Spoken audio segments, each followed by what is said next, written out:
Good afternoon. I'd like to call to order the Industrial Development Board meeting of Monday, August 24th. Mr. Anderson, you do a roll call for us and we'll let Danielle take over. Okay. David Wagner? Yes. Dirk Crandall? Yes. Logan McCabe? Yes. Nancy Cook? Yes. Raj Venkataraman? Yes. Jeff Jones? Yes. Chad King?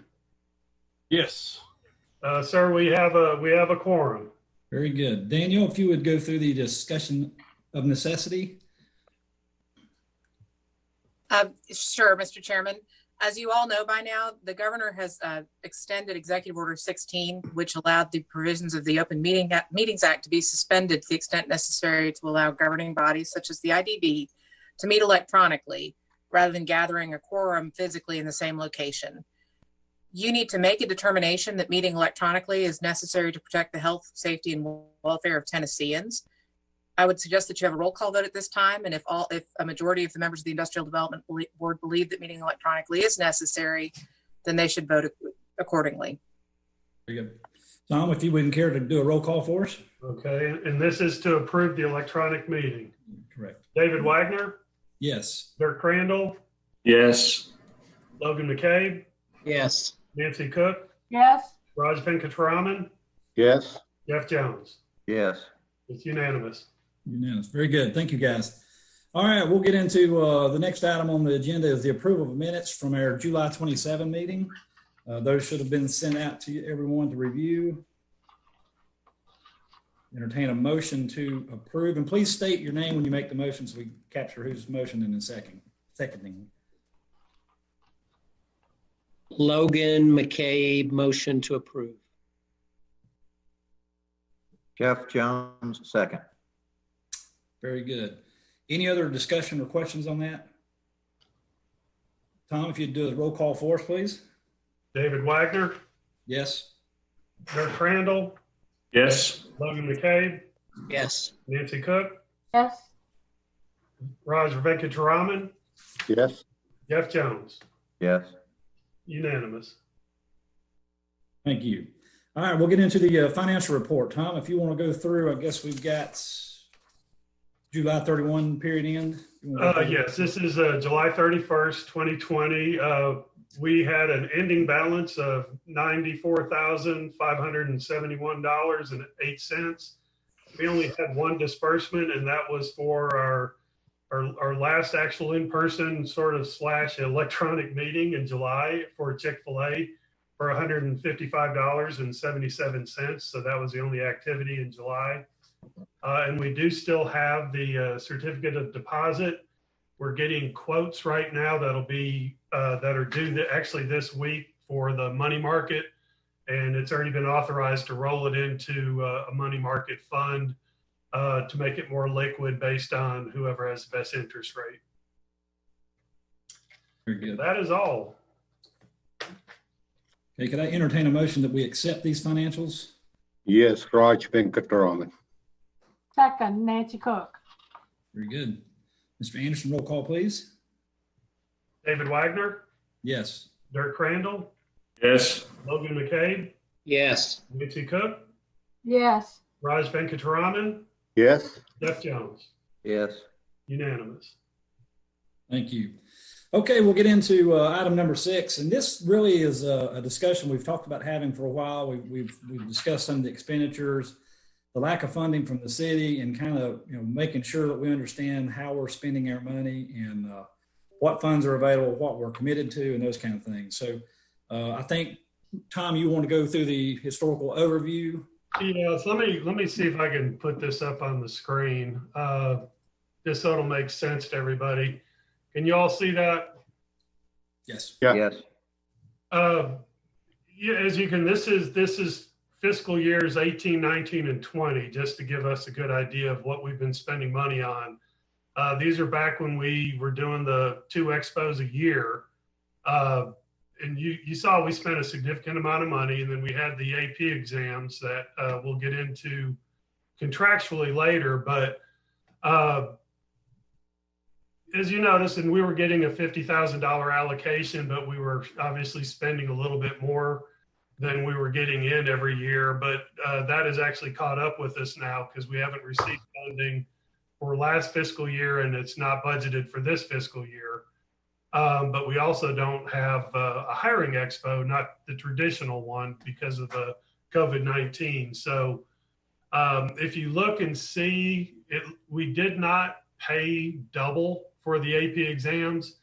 If you notice that we're usually a year behind, and we get the invoice towards the end of the fiscal year, but they tend to not cash the check until the beginning of the next fiscal year. So it doesn't hit our account, basically the checking account, until the next fiscal year. This year, however, we got invoiced and they cashed the check on the 30th. So it actually all happened in this fiscal year. So we're current with the contract with the school for our portion of it. Back in 2013, we entered into a 3-party agreement with the Industrial Development Board, the City of Bristol, Tennessee, and the city school system, each to pay for a third. And depending on the cost that's divided by 3, that comes up, and we have an agreement not to exceed 8,000, which you could see back in fiscal year 18. It hit the ceiling. They probably had a lot of students. We do have Laura McKay, who's going to be explaining the metrics of the most current AP exam and the students and some of the history of it. But other than that, those are our main expenses right now, are the AP exams and the audits that we see going forward. Without having an idea of what's going on with the with the expos, other than the virtual hiring expo that Matt will be explaining with David Nelson. He'll be introducing everybody here in a little bit. But are there any questions? Because that's basically been our funding for our programs of work, outside just the meals, that we'd have for our in-person meetings. This is Raj Venkataraman. The allocation from city, the $50,000, do we get it here or not? No, we did not. They did not write that in the budget. And we didn't get funding last year either. So, so that's where, when normally we're having close to 200,000 in our checking account or operating account outside the certificate of deposit. For the last year and then this year, we've been spending that down without getting any allocations from the city. And I believe Councilman Keene had requested that the 50,000 be put back into this fiscal year if it's possible. But again, with COVID-19, they've had to make some tough decisions in the city. And that's, we're still probably a month or 2 away from knowing if they would be able to replenish that or put any kind of allocation. Last year was the first year that the city did not budget anything to the IDB. And part of that reason is because we do have a fairly healthy amount of cash at that time on hand. That's the reason I'm encouraging this group to look forward and start really getting, looking at projects. And we have some projects coming up that Tom, is going to look at here in the near future. So I have asked for us to reallocate the $50,000 later this year if our finances will allow. But at this point, we're without another year without $50,000. Which is also the rationale behind moving the CD. Since it's not earning much interest, they'll go ahead and put it in a money market account, which makes it much more liquid and accessible. Yeah, makes sense. But any other way we can get fund from other places? And this is something that Tara and I had looked into. Given our expense for the auditing that's required by the comptroller, that is an eligible expense to be reimbursed through. Part of it is through the bond issues. So we have reached out to the trustees, so we should be getting roughly $13,000 back sometime this year. Mhm. Plus, it's an eligible cost for the border region. So we're looking to get some reimbursement from the state. So when the sales tax state rebate comes back, we should be able to see at least a little more funding to at least cover some of our audit expenses for the last couple of years. So we may be getting $25,000, $30,000 back by the end of this year, calendar year. Right. And that'll go directly into the operating account. But there's also some, as Chad was mentioning, there's some money that USDA has for business enterprises, and we're going to pursue some grants that we would be eligible for. So, you know, we're just, instead of depending on the city for our funding, we may need to get a little more aggressive and creative on our own to pursue some of our own funding, especially for our programs of work. That's what I'm thinking. If that situation comes, get me involved. I want to make sure we're covering the bare minimum expenses, what you're showing in 2020. We may want to raise the fund to make sure we're in a good shape rather than getting into our account in a zero balance. Correct. Yes. We definitely we need to have that cushion. I will willing to facilitate and also find a way to get some funding for this. Okay. Okay, we can work on that. I don't like that. We always had a very strong financial support we had in our bank account. I understand with the COVID-19, it's a challenge. See what we can do to strengthen our IDB account for the Tower Bristol, Tennessee. Yeah, I agree. And Raj, just you know, this obviously happened prior to COVID hitting. It just for this year definitely solidified that decision. But last year, you know, we didn't have the funding either. But we've been very aggressive with our programs of work. You know, obviously we had some expenses with the auditors that we didn't used to have. We used to be able to kind of keep that with. They allowed the IDB and the city to do it at the same time. Now they had to break it apart, so that became an expense on us that we didn't have before. The AP exams, obviously, that's something that we've partnered with for some time. But you know, being with the Hiring Expo and supporting some of the activities, you know, we've been a little more aggressive in the last 4 or 5 years than we had been prior. So I appreciate your offer and your words. Yeah. Keep in mind, you know, we'll go from there. Okay. Okay. And then we'll get into some of the other money and some of the other programs of work in the next little bit. And I know coming up on the agenda, you're about to call one of them up. Yes. Are there any other questions about our historical spending? Okay. Hearing none, then we'll go right into the virtual hiring expo and let Matt jump in and kind of, because I think, you know, we've talked about this quite a bit over the last few months, and we know there's going to be some expense. And I think he's starting, you all should have received the demo page of what it's going to look like, and which I was very impressed, but we'll let Matt kind of jump in, and Tom, if you need to segue any more, then fine. No, that's it. Matt's ready to go. Him and his partner there. All right. Thank you all very much. And David and I have been working, and I appreciate all of his help in developing this.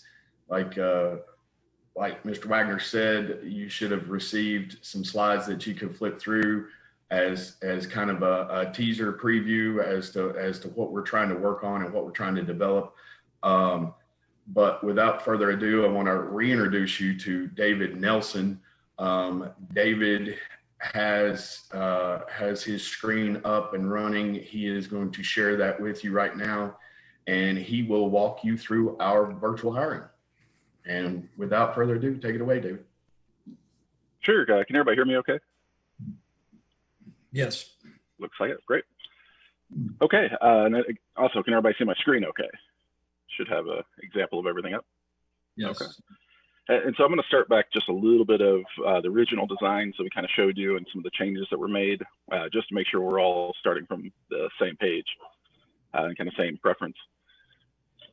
The overall design, we've added in a couple options. These are things that can be taken advantage from day one or later on, depending on how you guys want to do that. And that's mainly over here with the advertising placements. So we can use some of that extra space on the outside of the site to actually add in. That could be third-party, networks, or that could actually be, hey, there's a company that wants to sponsor this. We could use their graphics and put those in that place as well. We also have preferred placement options and things like that, where it could be a sponsorship, it could be a job poster, or somebody wanting to post jobs, wanting to be the very first one that everybody sees. Those options are just built in naturally. And so that's just kind of part of the site. And it really is kind of a preference with moving forward. And then generally the overall concept is just, if you're looking for a job, this would actually pair you with for a job, or if you're looking to post a job and hire people, you would be able to post job postings as well. So with the overall goal of just somewhat automatically matching job skills and certifications to job requirements. And so if we go through this, this is the page without the advertisements, kind of the clean look. We'd use each of these little blurbs and boxes to kind of explain the process, how it works. And all of that can be updated as time goes on. From there, it's all account-based. So if you're posting a job or you're not, there would be an account. It would be collecting email address, password, basic information. And then from there, some contact information. And here we'd actually start getting past employment information, where you'd post who you worked for, what your title was, what the position was. You can add multiple work histories if you need to. And we'll use that information to help automatically fill some of the details out. When we get into the qualifications, this is kind of the bread and butter of the system, where it allows people to automatically be matched through what we call a tag matching system. And so as they would type in skills, it would suggest things. And so if you start typing, welding or different certification, it would start popping up options for you to just choose from, and it just suggest ideas. So they're not having to come up with anything. And then they'd be able to start adding them.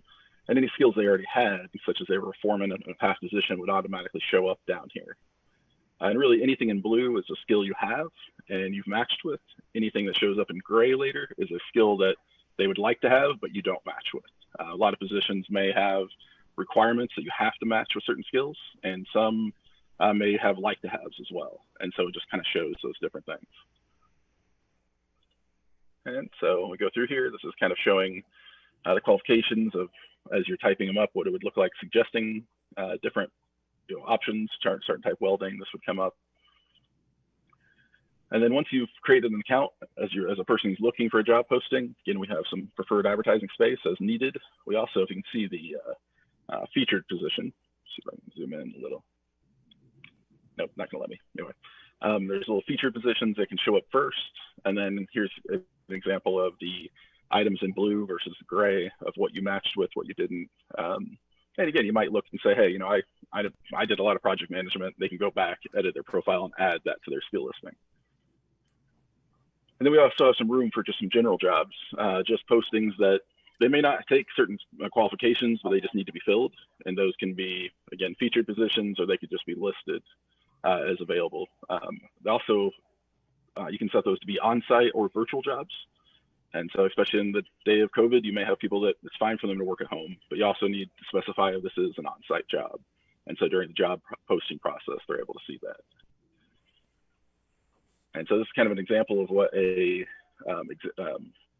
job posting might look like to somebody seeking for a job. Some of this text is just placeholder. It's called lipsum text. It just looks somewhat appropriate, but it basically looks like Latin. But that's just placeholder stuff, just to make sure everybody's aware of that. But yeah, you can go through, there can be a YouTube posting. They can put all the descriptions, requirements, and all of the different key duties and accountabilities, stuff they need to be within that job. And we also always list what they actually matched with and anything they did not. And then quickly they can just hit apply for a job. Apply. And from here, we start collecting information. This information is then sent into whoever the point of contact is for whoever posted that job, and it'll be sent initially by email. So I send a quick posting, and from here are some examples of what that email would look like. If I was the one that was posting, jobs, and I got an applicant, we'd have some general text, the logo of whatever the site tool looks like, or City of Bristol, or however that wants to be branded, and it'd come up and let them know that they've been matched, and here's what they matched from a job position point of view, and then they can go in and see the applicant information, or if they've already filled that application, which is very important. If they get another match and they've already filled it, they can start hitting position has been filled. And that's another way that we're going to be able to actually track on the back end that a position and that they've used the site to actually do successful fulfillment. We also, if they click on one and you just don't hear anybody for a while, or that we don't hear from them for a while, we automatically send out an email within a week to 2 weeks that'll ask, has this position been filled? Are you still looking for candidates? So it's one click, we say thank you, and we're able to track that on the back end. And that way they're not always, people aren't searching for jobs that don't exist, and people are not constantly being annoyed when they've already filled the position as well. And it gives all the tracking data that you guys need to know this was a successful site and it's operating correctly. This is an email for if you've matched for a job. We've tried to make this as simple as possible where email comes in. We can also send a text message if they don't have an email address as well. That is an option. It won't look like this, but at least does notify them that there's an opportunity for them. And that's all opt-in based if they do want that to be a part of the process. And so when you match for a job, it tells them what they matched for. They can see their match and go see what that job was again to learn more about it so they're ready. And also if the job poster has decided that they want to just already have some scheduled times for them to connect with, we provide opportunities for them to just pick a time. I want to meet August 29th at 6:30 p.m. You can click that right there and it automatically schedules a time on the calendar and just sends an invite to everybody. And again, if there are no times available, they can't meet, they have to work, take care of their kids, or something's in the way, there's that opportunity to create a new time. And that just opens a dialogue between them and HR or whoever's doing the job hiring. And here's a basic version of you've matched with the job. There's no, they haven't requested automatically set something up. The job poster wants to seek out candidates instead of have them automatically scheduled. We also take an opportunity that if they've matched with something, those standard jobs that may not take any certain skills, that may something we just want to keep in the back of their mind. Hey, David. Yep. It's David Wagner. Just a quick question, clarification.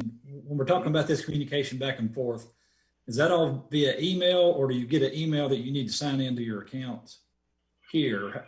Where's that? How's that communicated? It really is. It is up to how we end up. That is something we can choose to decide how you want that to be done. It's always better from a tracking and analytics point of view to always at least hit the sites. But if they click on the button, we can always take them to the site so we know what button they clicked on and then open an email for them.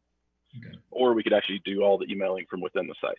I like to make it so that if you do get that email and you click on a button that's opening an email for you to type out, then you're not having to log in. All that's done because we know if you're clicking that link, you've gotten that job posting sent to you. There's no real reason to have a whole nother login.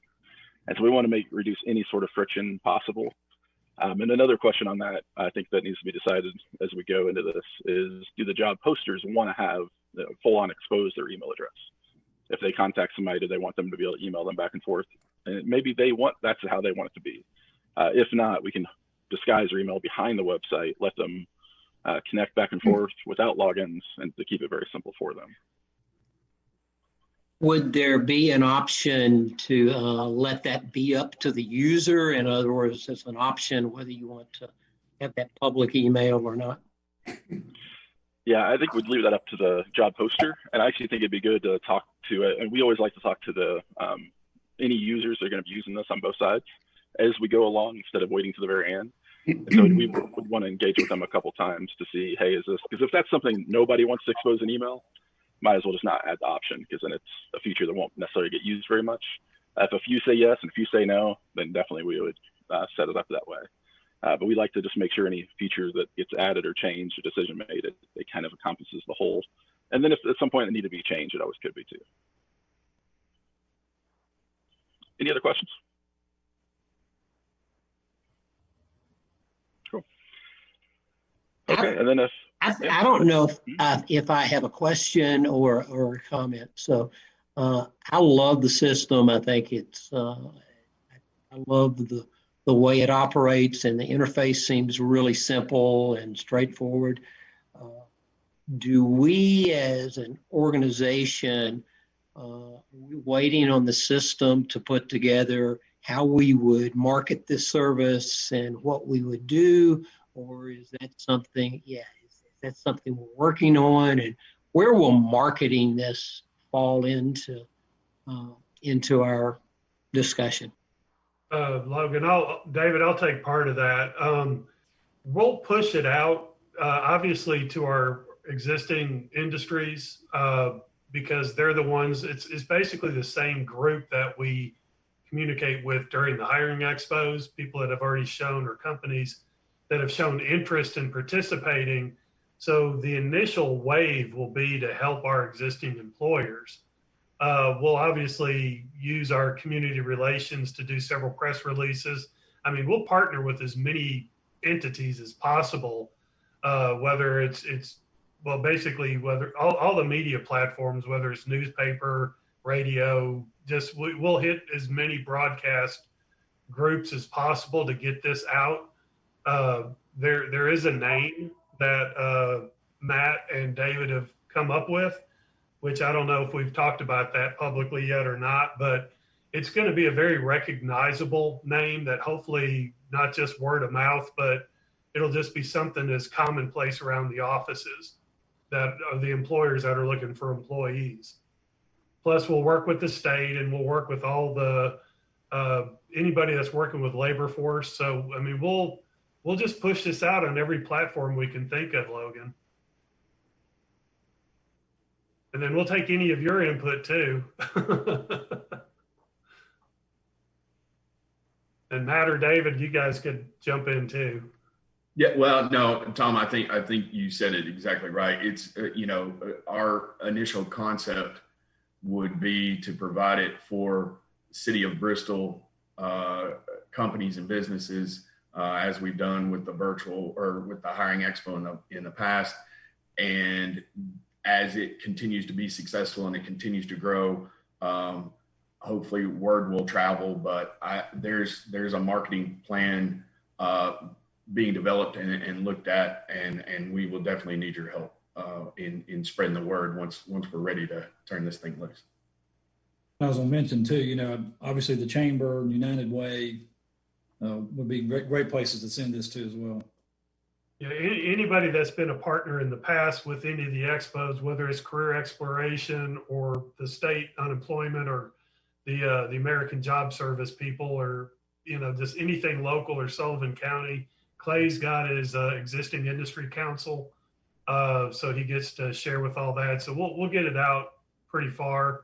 BTS has always been an extremely good partner, and April did send her apologies. She wasn't able to attend. She's in an all-day something. I'm not sure if it's a meeting or I think she's teaching school. I think she's teaching classes right now.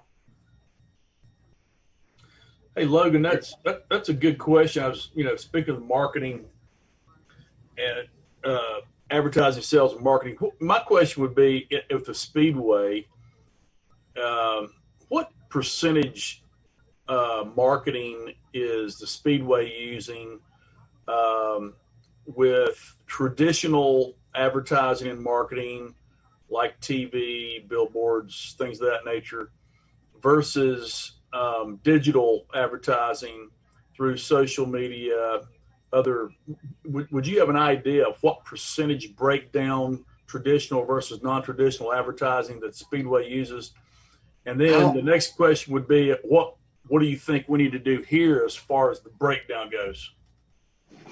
Well, I'll comment on the Speedway and say, really, it's hard to answer, Chad. Certainly the percentage of non-traditional digital has skyrocketed over the past few years, and it has allowed us to target and have metrics so much better.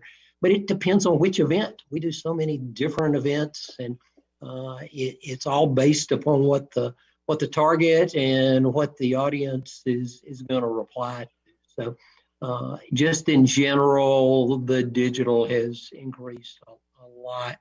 And your second question was, say that again, Chad. What do you think in this respect?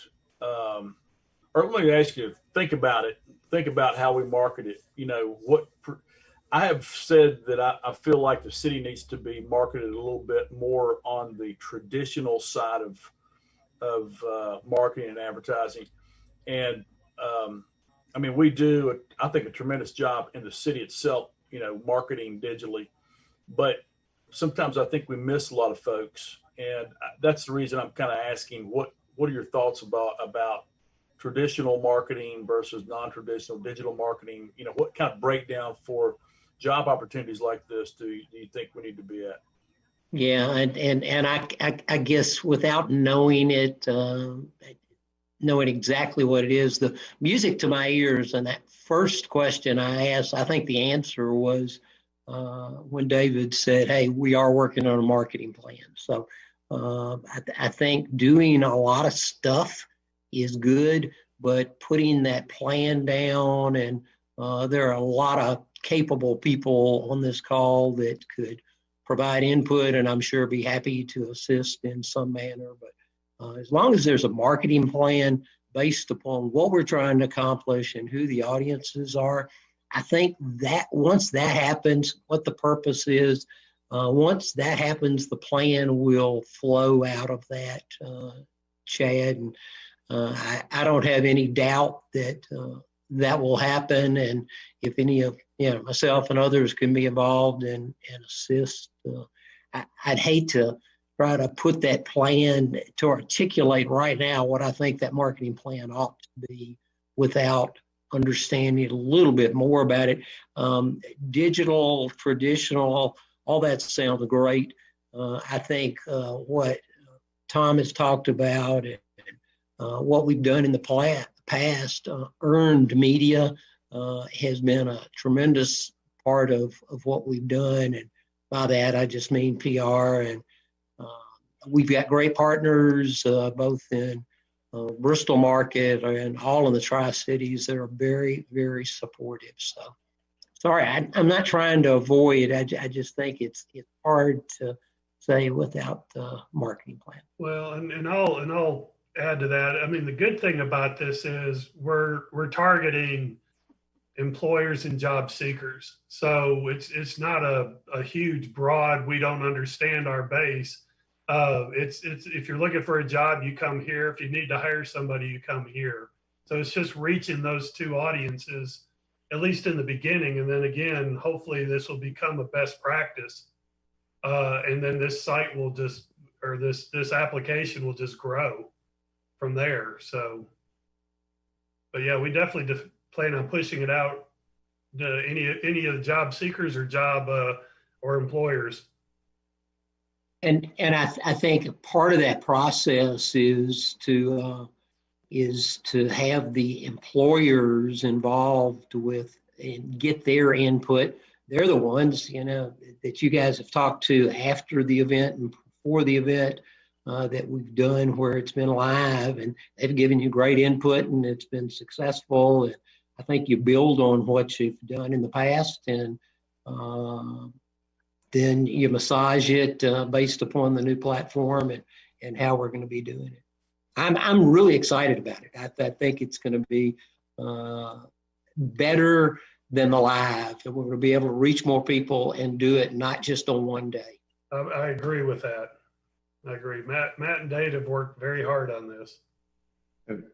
Have we set any targets for both employers and prospective applicants for jobs? Have we set any kind of numbers as far as targets yet for we want X amount of each of those when this is ready to roll out completely? Well, historically, during the in-person hiring events, we would usually have about 50 employers representing anywhere from 2,000 to 2,500 jobs. So, I mean, that's probably where we'll start, and then try the matchmaking from there. We've got we'll try to get it out to anybody in our labor shed and beyond, which is over 500,000, closer to 600,000 people. You know, so you're going to have some underemployed people. You're going to have some people that are wanting to relocate here. So getting to places like the Chamber of Commerce, like David had mentioned, you know, where people, if they're looking for relocation packets, this would be part of that packet. It's just a platform for people to start looking for work. So, but yeah, I think our numbers initially will be pretty much hand in hand with what we've had at our expos.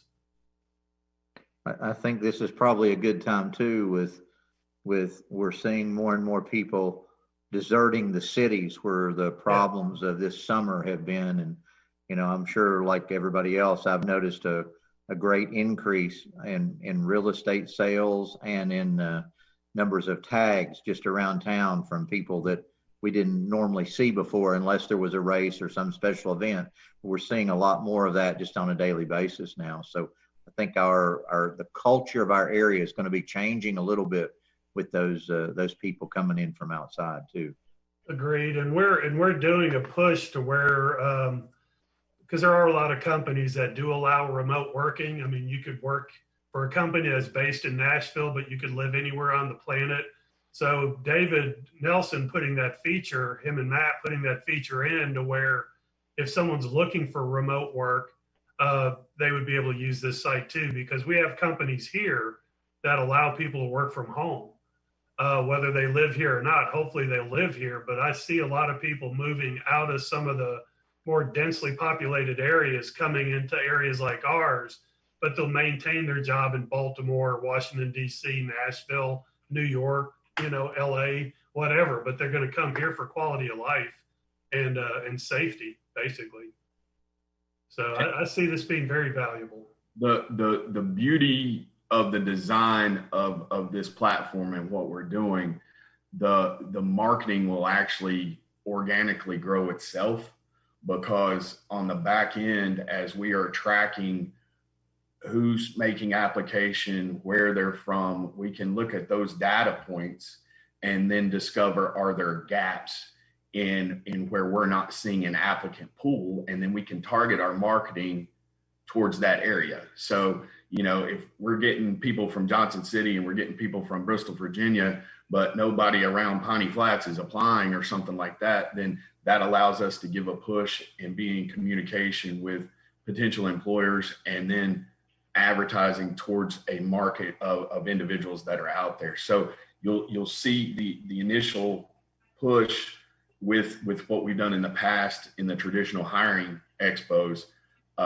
We'll have those folks, but then as this platform grows and it develops on its own, we'll be able to capture more and specifically target, instead of kind of a shotgun approach of, oh, look at our new shiny toy that we have. So I'm looking forward to that, but I think you'll see growth immediately right out of the gate. And I think on the marketing side, kind of going with what Logan was saying, is that we can reach out to these potential employers early on, discuss with them how are they actually effectively finding candidates as well, and figure out what methods are working for them. And kind of to Matt's point as well, as they're signed up, they'll be able to share that this is available. So it's not just you guys promoting it, it's also coming from your employers promoting the system as well. And the part I really like about this, of course I am biased, we helped design it, but we also see this as something that right now it's probably going to get a lot of attention, and there's be a lot of support, and that gets the sign up to happen a lot faster and the usage a lot quicker. But it's not something that necessarily has to go away when we can have in-person events. It's something that starts here, but something that can persist after your in-person events and throughout the rest of the year. And so if there's people that don't want to attend an event because they don't want their employer to know they're looking for a job, this is something that goes hand in hand and side by side with your in-person events. And it just creates new opportunities in that digital space that were untapped at one time, but also would have been possibly a little harder to set up and get going. But now everybody's just going to be surging for it. So I think it's a very exciting, product and idea that you guys are really, putting some energy and interest behind. It would make sense, I think, too, David, if, like you said, when the live hiring events do resume, this would be the perfect platform to have a a space there to get people to sign up for the virtual as well as, in person. So you may, all the candidate, or at least a large percentage of the candidates coming to a live event, if they're not already on the virtual site, if you've got it right there, making it very easily accessible for them to sign up, I'm sure you would get a large percentage of those attendees signing up at that time too. Absolutely. And as you collect emails or any other contact info at the events, you can basically send them off as like to be aware of these things over time. And there's just a lot of ways to collect and grow this over the course of many years, not just the outright beginning. But you guys are right on the promotion side of that too. And so I've got just a couple other pieces to this that would kind of, if you're posting a job, this is basically almost the same what you've seen so far, where you're signing in with your account as a job poster, you're putting whoever the primary contact info is, and then you're able to post your job info. Now we've modified this part just quite a bit, and I'll get to that demo in just a second. We found an easier way to actually type out your information for job posting. And but once that is posted and you verify it and approve it, you're putting your skills and everything, qualifications in, just like before. You can say if it's on site or allows remote working or both. Maybe it's an option, part-time or something along those lines. And so once you finish all of that and you approve, we're showing we can drag up and down what's a required versus a non-required skill. And we have the ability to preview your posting, and then you can publish it when you're ready. And after that posts, it's, you're done. The two other things we wanted to show is that these designs you're seeing are what we kind of starts as a mock-up, and we start filling it out and polishing it up. And then we actually implement these designs, which are mostly images, into the code. And so this is a nice step through that gets you a good feeling of what it's going to look like from an experience point of view. And then we code it to match. So what you will get will be very, very similar. One of the things we needed to prototype was that box where if you were typing something, what would that look like and how would that work? And so we put a little quick demo of how this actually works. Now we do want to improve it. We want to, as you type, it's going to pre-search from a list of known certifications, job titles.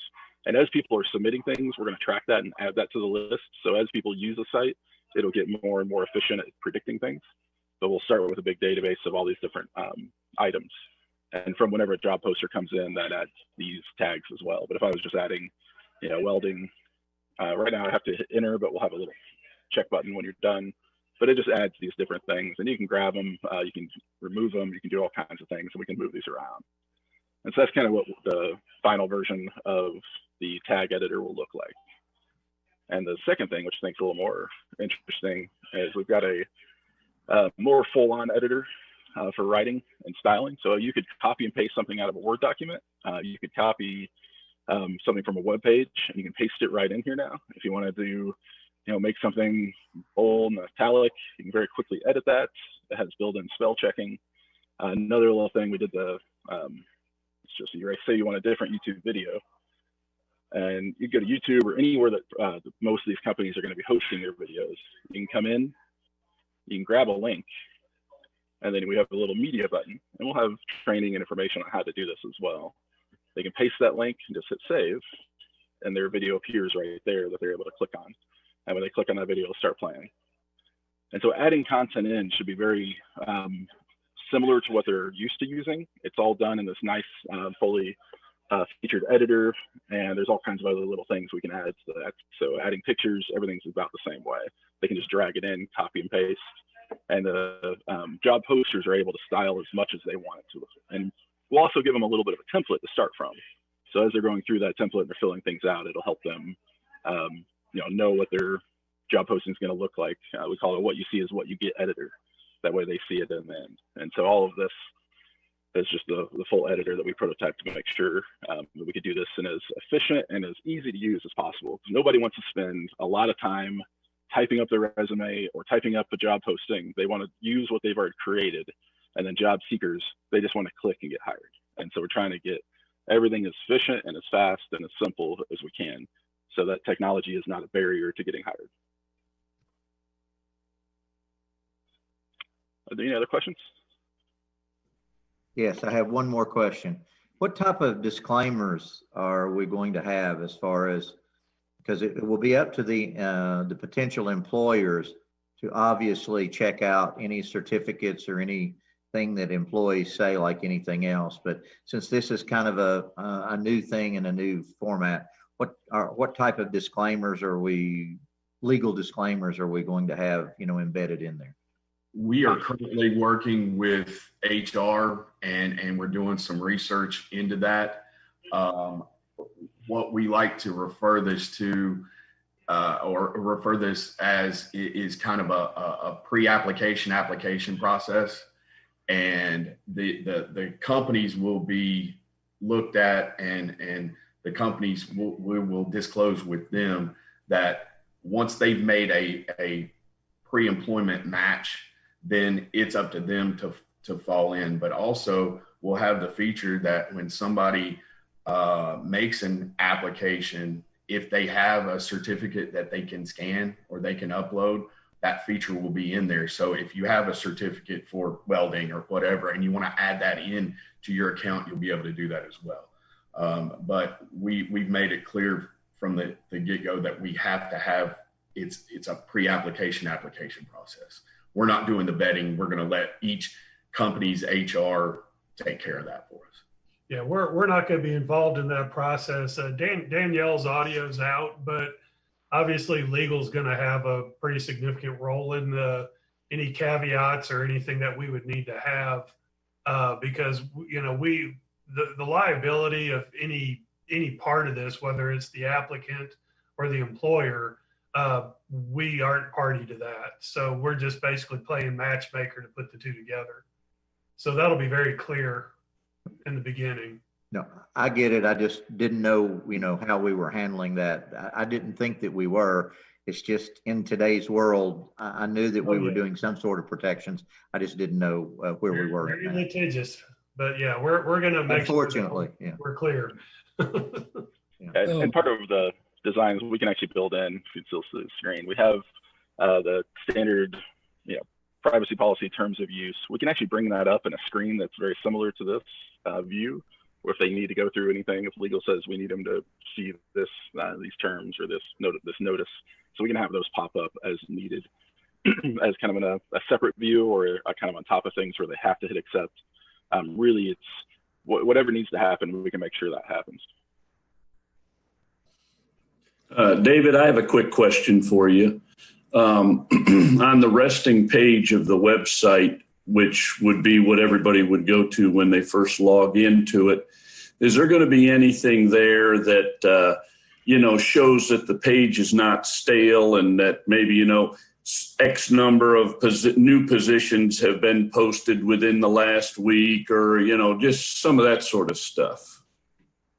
Yes, and as that fills in, we typically don't want to put that in on day one because the numbers are small, but as that goes, right either underneath the most recent postings, we can put little, we call them counter circles, where it shows how many jobs have been posted, new jobs, how many people have been hired, and really any information you want within 3 or 4 metrics, just to kind of show that. And then that also helps, just facilitate knowledge of what's going on with the site. But we tend to want some of those numbers to exist beforehand. That way it's not just 0, 0, 0. Matt, David, this is David Wagner. Obviously, a lot of time and effort has gone into this, but I just got to ask when. We need to get this going ASAP. And I think, Logan's exactly right as far as having a marketing plan, but I'd like to see us go ahead and nail down, if we could, a timeline on actual implementation. Budget, we've not finalized budget, which kind of gets back to some of our prior discussion, especially if we start talking about some of the marketing, if we have to integrate some marketing costs into what the IDB needs to consider as far as our upfront expenses, then we need to do that and be ready to act on it. So I'll step in and David, you can follow back up and correct me if I've overstepped, but our goal today is to be able to ask the board to allocate $25,000 for the development and the actual site to be developed. If timelines run as they should, and again, David, correct me if I'm overstating, but we should be between 6 and 8 weeks out if we move forward today. And that will give us enough time, as throughout that 6 to 8 week time frame, we can be in close communication with you all, that you can see it as it's being built, so we can incorporate your suggestions or any ideas that you have, or if something doesn't look right, we can make those changes along the way.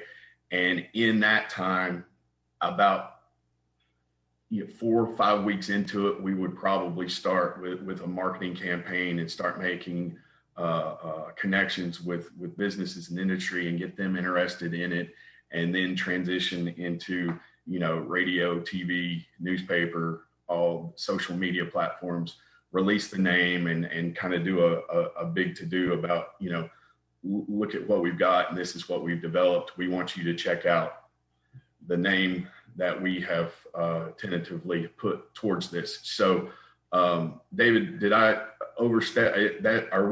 We're pretty close with that, right? Yeah, that was right on. I think the only thing I'd add is that we say 6 to 8 weeks of development time, just because we don't just develop it all outright and throw it to you and say, hey, it's done. As we go along, you guys, anybody that wants to, can see it, can give comments and feedback. We test it in tiny phases as we develop out, so that by the time you're done, it's fully functional, it's working, it's exactly the way it needs to be. If you get a third of the way in, say, we talked to these people and we have to have this feature, we usually can work that in and see if we can make sure that works. That way it's not finished and haven't completely done. And in our experience, usually if something big comes up, that means something else just isn't as important. So it's just something we swap out early on. But that feedback can slow things down if there's anything added. But our goal would be to hit the 6 weeks if everything goes smoothly with your feedback and everything else. The development side of this is very straightforward for us. Build a lot of sites and applications and all kinds of different things that are on this level and more. And so it's just exciting to potentially be working on something that hopefully helps fulfill jobs. And man, I don't want to put words in Logan's mouth, but I think I heard him volunteer to help on marketing with this. And I think any of us on this board would be more than happy to help start developing a marketing plan, throw some ideas out there. And I think we need to start that sooner than later, just knowing that this is hopefully going to be here in 6 to 8 weeks. As allowed, if you guys want to move forward with this, we'll get into the marketing and I can get that back to you relatively quickly. Tom and I can do that and crunch some numbers and figure out where we need and what we need specifically, and line item those costs out and get that back to you. The importance of this, though, is just because this is something that's brand new. It hasn't been built before, so the R&D with this, we've got to get that rolling, and then we can start looking at other price tags. Okay, Tom, do you want to talk any about I heard $25,000. I mean, is that something that if we felt comfortable today that Well, I mean, if you look at what we invested in the past with the hiring expos, this is obviously something that lasts well beyond just one day. And it hopefully will last in perpetuity. Plus it'll support any in-person efforts, whenever that becomes available again. Cause I mean, we're still basically mourning our spring and summer. That's never going to happen. So I think looking at this as an investment, not for just a day, but for something that's going to carry us for the oncoming years. Obviously, we'll be looking for other partners that have a direct vested interest locally. And as we put these final pieces together, we'll be speaking with employers to get feedback. So, okay, hold on. The question was it 25,000 up to 25,000, including any marketing numbers? And Matt, is there any organic marketing that would be included in that, or is that just strictly R&D? Yeah, well, I mean, it's strictly R&D, but yeah, I mean, there's going to be some marketing that we can do certainly on our own, just grassroots campaign that won't cost us anything but time. Right. But in terms of, if you know, if we need to put a billboard up, or we need to advertise in the newspaper, or we need to go to a media outlet and run an ad or whatever. I mean, my vision for this, and it certainly can change, is to have this as a brand new 3-day event and make a big deal out of it, and get everybody excited about it. And that way we can capture some data in that 3 to 5 day window for this hiring event, or whatever you want to call it. And then take that, pull the data, then go back, market some more, advertise some more, figure out what we've missed, or if we've dropped the ball anywhere, and then open it up full time and get it running 24/7. Okay, so moving away from the marketing part just a second and back on the 25, David and Matt, are there any type of walking along with us or bugs or updates that are included in that? Or is that a once completed, David, you're going to move to another country or something? I really hope I don't leave anywhere, especially another country right now. We include in a year of support. All bugs, if you find a bug a year later, we're going to fix it. We're warranting when you get a release version. Part of the process is having you guys test with us. But we'll warranty that any bugs. New features are the only time we charge. We usually just charge an hourly rate because new features are pretty simple. So if you run at an event, you're like, well, we really wish you could do this one thing. It's usually pretty cost effective to do it. Very straightforward. Hosting is the only thing that does creep up. We include service. We watch it. We do security, everything else for that first year, and we'll host it for you guys for a year for free. During that time, we look to see what hosting costs are really going to be. A lot of companies try to just mark up hosting, and I feel bad about doing that. So we look at it after about a year and propose it. A site like this, I would expect to run anywhere from $100 a year to $250. It just depends on what that huge demand is. And so that's it. Really, if it's getting hit and it's really busy, the bandwidth cost goes up. So hosting is just a little bit higher, but it's still, I mean, you're not looking at a huge cost for this. That's great. Thank you. Okay, so today, since we don't have an actual contract, and what we've done was talk about essentially some of the terms that would be in that contract. That's probably our next step before you guys would vote for allocating this money. You would probably want to just move forward with the contract. We can have a called meeting. Our next meeting isn't until September, but we could have a called meeting to specifically deal with this contract. More than likely, the governor's going to extend this electronic meeting ability probably through the end of September. So, so going forward, getting the board, knowing basically what we're talking about going forward, to go ahead and memorialize everything that David's talked about, Matt's talked about, everybody's concerns. And then you all would just like we did with the auditors, you're going to vote on a contract and a performance agreement. When can we have that? We'll just get with Danielle and we'll get with David and go ahead and get this. I'm sure David's got a standard contract of some sort. We'll just start there and then we'll just add components to it. We'll be able to share that with the IDB obviously prior to. But if we do need to, since time is of an essence, it seems like, given the way the board's responding to this, we can go ahead and try to have a contract in the next week or so, if Danielle's schedule will allow it. I don't want to speak for her, but as soon as it looks like we'll have a contract, we could have a called meeting if that's the pleasure of the board. I would prefer that if everybody else is okay with it. Okay. So I guess there needs to be a motion to go ahead and move forward, and then just and timing wise, be able to do with the ability to do a called meeting, with this being at this time the only matter that would come before the board.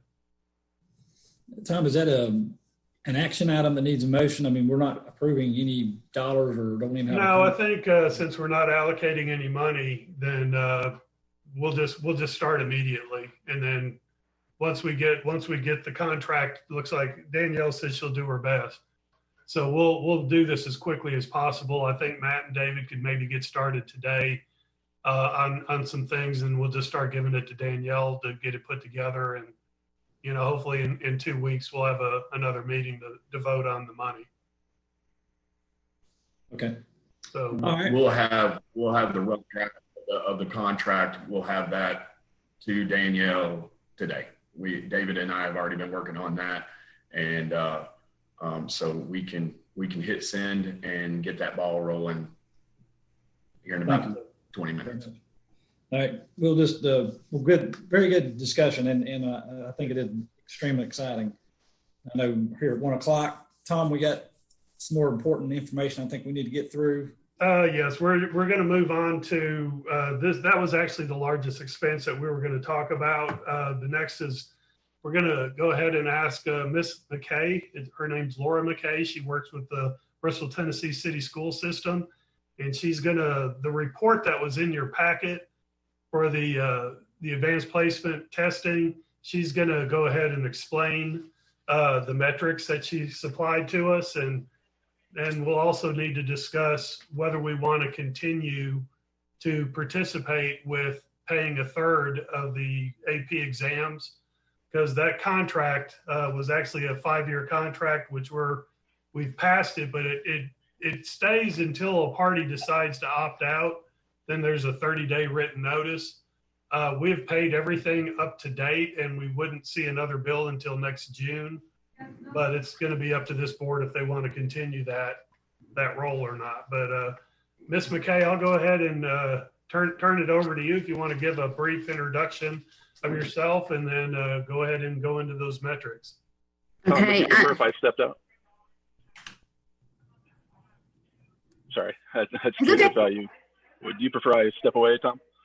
Oh, David, it's up to you. We probably won't have any other questions. Matt may follow up with you. Sure. Okay. I just didn't want to get any business stuff. Thank you guys so much. Appreciate your time. Okay, Laura, go ahead. I'm sorry. That's okay. My name's Laura McKay. I'm the AP coordinator at Tennessee High School, and this is my second year, so I'm hoping I can answer your questions. But if I cannot, I will certainly find the answers for you. Let's see. I can try and share this if you guys want to. Okay, I don't know what I've done. Can you see the screen? No. No, okay. Let me go back.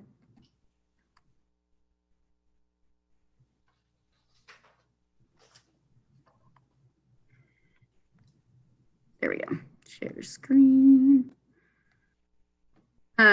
So this is just some basic results from last year, and this is the 5-year score summary.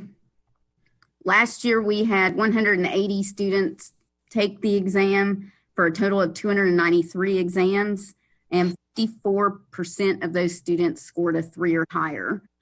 Typically with the AP exams, a score of 3 or higher will earn college credit. It just depends on the college the student ends up going to. Here's a breakdown. Can you see it now? Did I do it right? Yes. Okay, sorry. Here's a breakdown of the courses the AP courses that we offer and how many students took the test. Last year was a very different test administration because of COVID. They ended up giving the exams on any kind of device. Students could take it on their phone, their computers, iPads, and they took them at home. So I cannot speak that it was a normal test situation last year. Anybody have any questions that I can answer specifically? Just in general, the 52 or 47% total exam with over 3, I guess. How does that compare nationally, locally? I mean, is that good, bad? Well, that was great for us. in terms of, if you see it on the screen, you should see 5-year summary now. Yes. We went, our scores were up, and I think that probably, I'm not sure if they've released I have not seen how it compared nationally yet. I don't know if they've released that.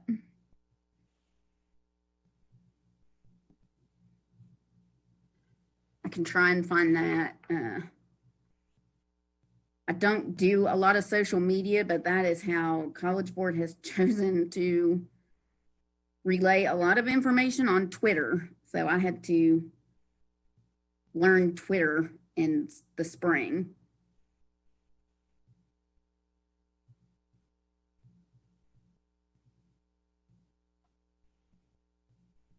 Any other questions while I try to look this up? You don't have to get that right now. I mean, that's something you can pass back to Tom if you'd like. Okay. Yeah.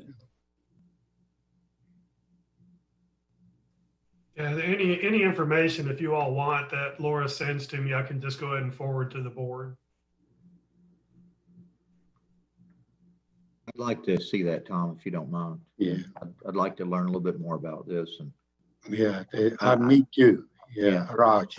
I'm kind of just looking at the numbers here, trying to understand why in 17, 18, wonder what was going on there. Is this an indication that there's a problem in the school system, that they're not preparing, the kids good enough for these exams? I don't really understand the numbers here enough. Just looking at that, it would make me think there was an issue in the school system that the kids weren't being prepared to take these tests. Is that an inaccurate assumption, or would you think there's more to it than that story? Well, I think there's a lot more to it. We are on the block schedule. AP College Board definitely recommends AP classes be taught on a traditional schedule, which would be the year-round 2-semester course. We may have students who take the exam because they want the AP transcript and they want the extra points, but they're not necessarily as concerned with the college credit. So, they have different incentives to take the test. It is not just to earn that college credit. And Jeff, if you'd like, we could, if Ms. McKay's schedule would allow it, we could have her present a little more in depth at the next IDB meeting. Yeah, I will. This is Raj. I want to know why the total AP students is declining from 2016 to 2020. Exactly, Raj. That's it. And I think from my point, the only thing I'm looking at it is, are we spending these dollars? Is this something that we need to be investing? If it's helping and it's doing the things, then it makes sense. But I don't have enough information that I can say, yes, this is something that I think is fantastic, or no, yeah. I think it's not. To me, the reason is, Tom and our group board is, are we funding enough? Are we having any other issues that we need to focus on that? I want that to be very, very successful. Are we funding enough? Are we, the school system is focusing this on a high level? This is the challenge we will be facing. Also, I would like to find out what the national level is. Are we comparing to where are we? Or comparing to Johnson City and Kingsport, where are we? Yeah, I don't think Ms. McKay was prepared for that today. She was just going to explain the results that were sent to you all. So just in fairness to her, I think giving her time to maybe prepare would be a little more helpful. Yeah, well, I'm personally not trying to put her on the spot. Believe me, that's not the purpose of my question. No, not at all. No, and we don't need to know this definitely today, but I think Raj has already given you a sense of what our concerns are. I'd like to understand better what the advantages are to the student. I'm ignorant about this. If a student doesn't get a 3, you talked about points. And I don't even know what that means or what value that is to the student. It will be different per exam. That is their score out of 5. Yes, I understand that, but and this is something to come back to us with when we have more time. But what are those points worth to a student? How does our money enhance the value of the education you're giving the students? That's our basic question.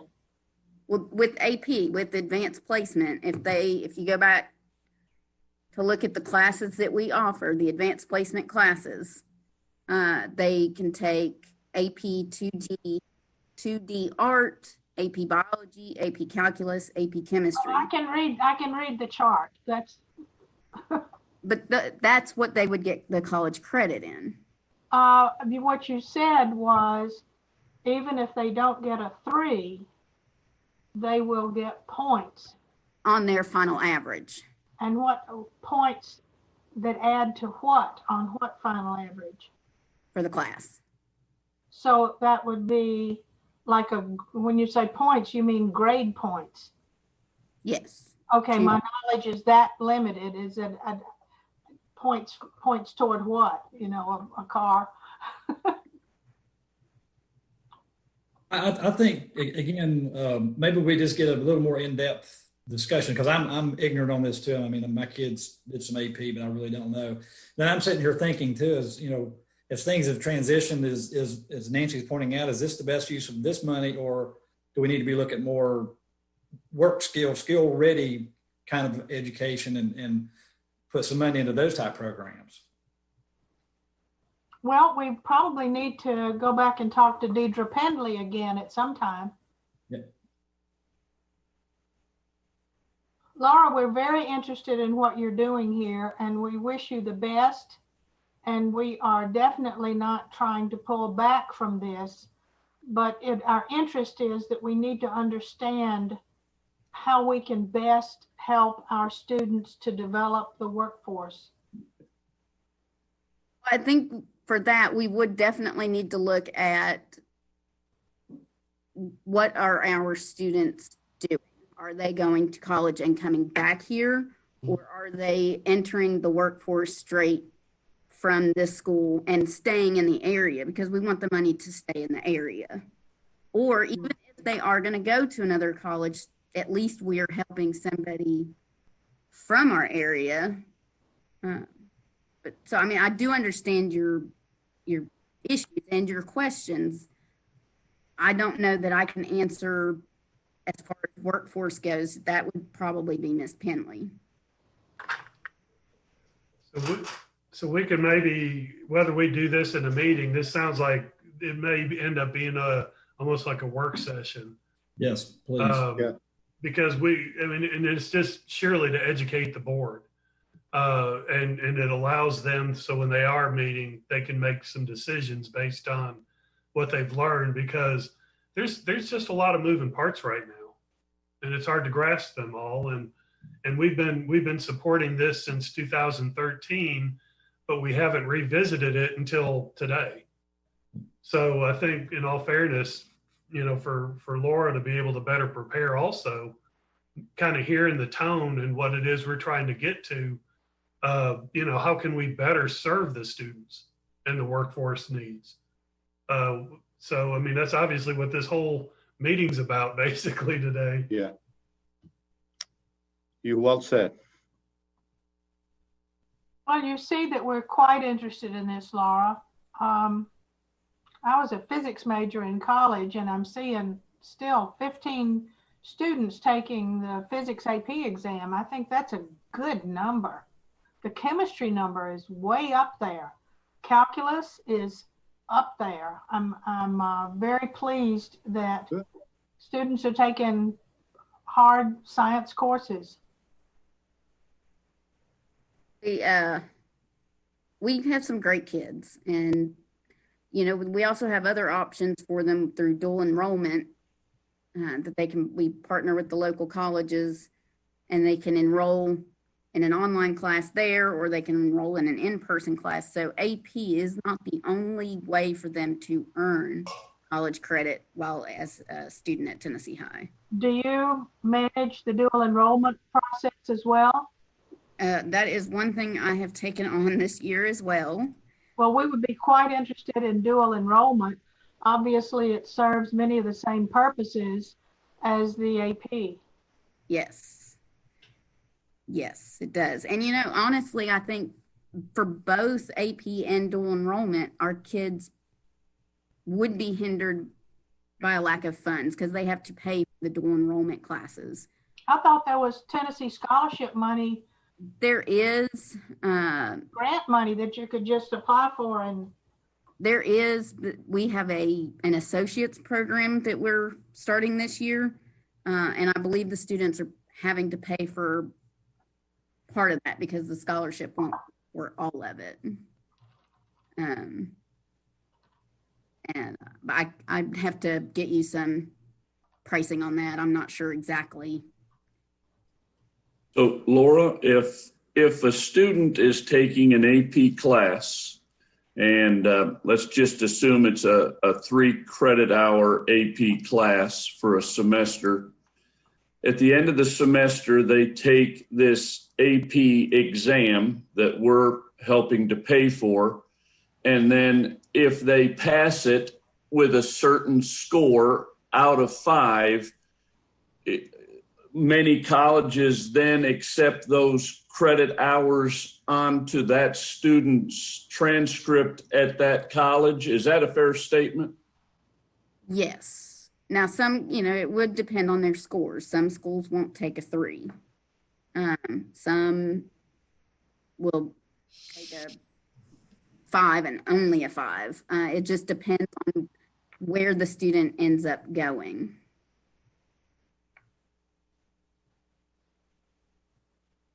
Like, for example, now granted, this was last century when I graduated high school, but I took the AP English Language Literature course and took the test, and at my college, I received 6 hours of credit. Now they may receive just 3 because it's, you know, like I said, a lot of time has passed, so things are different, but they may get 3 hours. Biology, I know we looked up biology and I want to say it was 3. It was I don't think it translated as a lab, so they would still have to take a lab component. Hey, Tom, Yes. can you, we can talk offline too, but I think, you know, I'm sitting here looking, none of us were here when this was Right. approved and enacted. I think it'd be good just to go kind of refresh everything Okay. that we might have an opportunity to help students, whether it be AP, dual enrollment, you know, skills, whatever it is, if we can get a Okay. good picture of how we can. We'll put a program together. Yeah. We also have become a Clep test center. Don't know if you're familiar with Clep exams, but that allows, let's say, little Susie doesn't pass her English language comp class, the test, or she makes a 3, but her college requires a 5. She could take the Clep college comp class or exam, and then if she makes, you know, that score, she would have the credits. She would have that class taken care of. So we do have other options. We have yet to start that one because of COVID, but we are an approved test center for it. Laura, I have one other quick question, and if you want to get into this later, that's fine, but do the students have to have a certain GPA to be able to take the AP, or can any student take this? They have to meet certain prerequisites, and it may be for English language, I think it's honors or teacher recommendation. Dual enrollment, there is a GPA requirement, and usually there's an ACT requirement, but that has been waived for some due to COVID.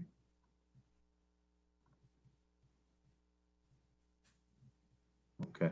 But I think we can get a lot of that together for the board, and then and allow, instead of kind of hit and miss and doing that, I think there's a lot of information that you guys could look at ahead of time and have a better understanding, and then have it presented to you, and then do a little more robust Q&A. Okay. Yeah. I think it's a good idea. If, Tom, if you could send me just a kind of an overview of what. I will. Okay, thank you. Don't worry, I've been taking notes. And I think everybody mentioned, we're not picking on you at all. I mean, this is all real new. They're very interested. Yeah. I think the school system and the city, the businesses, we all definitely need to work together to figure out, like I said, how can we best invest where the money's going to grow here? Right. This is Raj Venkataraman. Even though I questioned you, challenging everything, my ultimate goal is to have one of the best students comes out of the Tennessee High, because both of my kids went through Tennessee High, and we want to make sure we're funding the right thing, we're doing the right thing for this our students to be successful in that challenging period. That's all I'm going to say.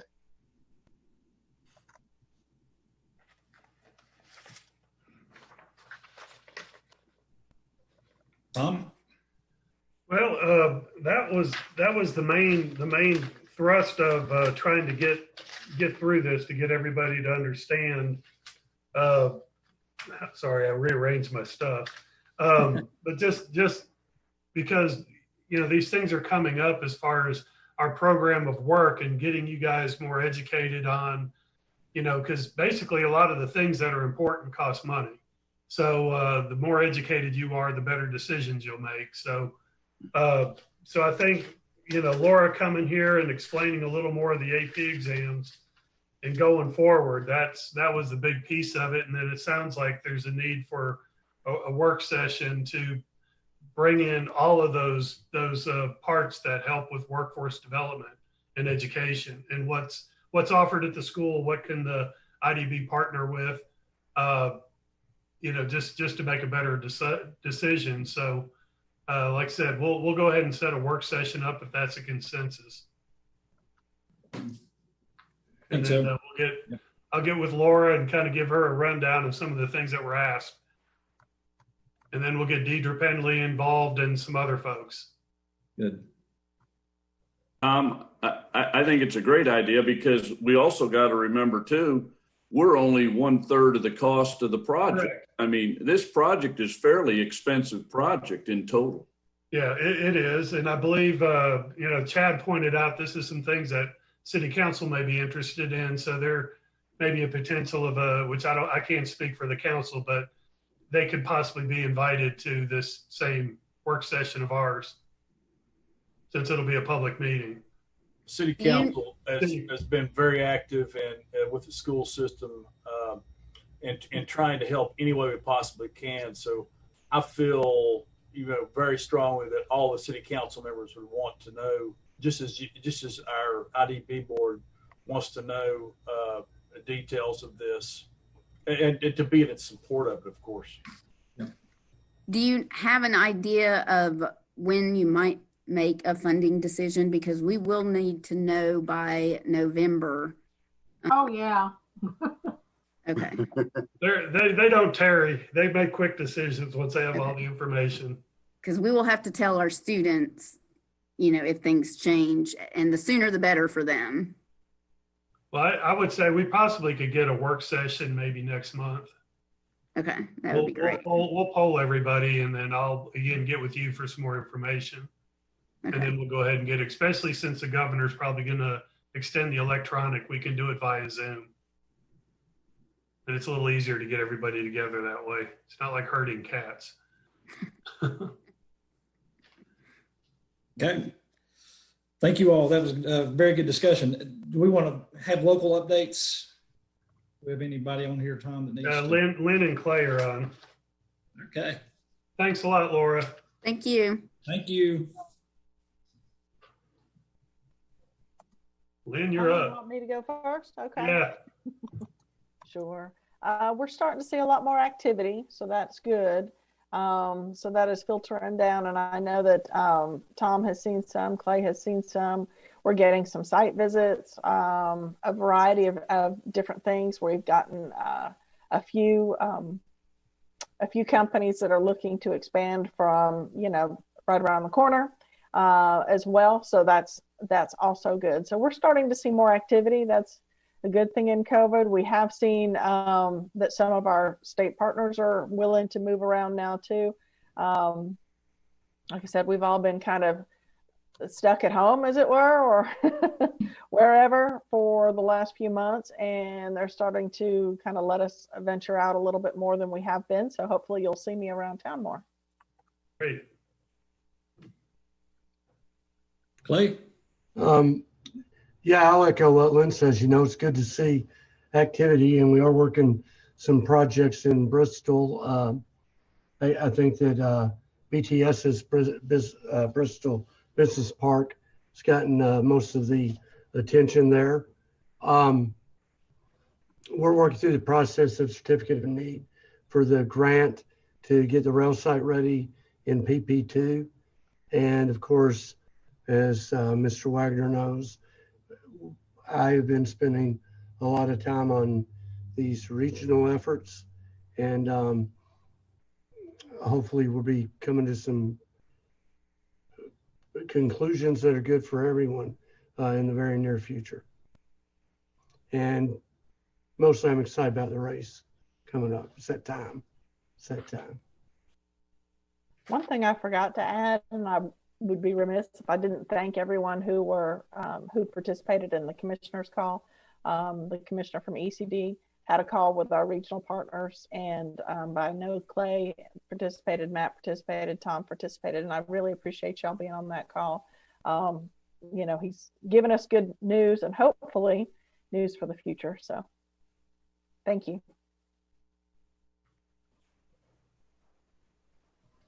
Thank you. Okay, and you said April was not on the call today, Tom? No, she is teaching. She's teaching a course. Good for her. All right, here it is about 1:30. Are there any other comments? Anything any of the directors want to bring up or comments? We'll send out a doodle poll. Matt can send that out, and we'll just, as far as when everybody could be available for a Zoom work session with the school system. Okay. Is there any other business? Anything else? Hearing none, will be adjourned. Thank you guys very much. Thank you. All right, thank you.